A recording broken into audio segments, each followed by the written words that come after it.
നടിയെ ആക്രമിച്ച കേസിൽ നടൻ ദിലീപിനെതിരെ വിമർശനം ഉന്നയിച്ചതിന് ഡബ്ബിംഗ് ആർട്ടിസ്റ്റ് ഭാഗ്യലക്ഷ്മിക്ക് ഭീഷണി. ദിലീപിനെതിരെ സംസാരിച്ചാൽ മുഖത്ത് ആസിഡ് ഒഴിക്കുമെന്നാണ് ഭീഷണി. ഫോൺ കോളിലൂടെയായിരുന്നു ഭീഷണി സന്ദേശം. സംഭവത്തിൽ ഭാഗ്യലക്ഷ്മി പരാതി നൽകി.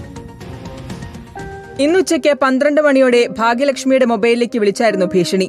ഇനിയും ദിലീപിനെതിരെ പറഞ്ഞാൽ മുഖത്ത് ആസിഡ് ഒഴിക്കുമെന്നായിരുന്നു വിളിച്ചയാൾ പറഞ്ഞത്.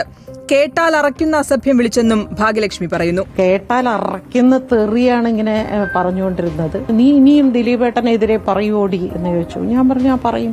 ഇത്തരം ഭീഷണി കോളുകൾക്ക് പിന്നിൽ നടൻ ദിലീപാണെന്നും തനിക്ക് എന്തെങ്കിലും സംഭവിച്ചാൽ അതിന് കാരണം ദിലീപായിരിക്കുമെന്നും ഭാഗ്യലക്ഷ്മി ആരോപിച്ചു. ഇന്നല്ലെങ്കിൽ എവിടെയെങ്കിലും ഇങ്ങനൊരു ആക്രമണം നമുക്ക് നേരെ ഉണ്ടാകും എന്ന് ഞാൻ ഭയപ്പെടുന്നു.